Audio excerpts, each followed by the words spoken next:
স্বামী স্ত্ৰীৰ মাজত যিমানেই কাজিয়া নহওক কিয় কেতিয়াও এই চাৰিটা কথা পত্নীক নকবা, নহলে স্বয়ং ভগৱানে তোমাক তোমাৰ পত্নীৰ পৰা আঁতৰাই পঠাব।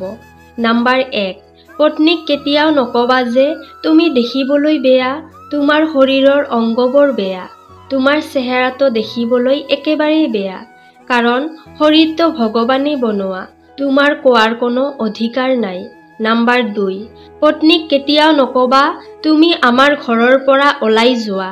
এটা কথা ভাবি চাব, এজনী ছোৱালী নিজৰ ঘৰ এৰি আহিছে, নিজৰ মাক দেউতাকক এৰি আহিছে তোমাৰ ঘৰত, তোমাৰ ঘৰৰ মানুহবোৰক আপন কৰি লৈছে, সেইবাবে কেতিয়াও ঘৰৰ পৰা ওলাই যোৱা বুলি নকবা, ভগৱানেও তোমাক মাফ নকৰিব। নাম্বাৰ 3, কেতিয়াও পত্নীক তাইৰ মাক দেউতাকক লৈ বেয়াকৈ নকবা, এইটো বহুত মাৰাত্মক ভুল। নাম্বাৰ 4,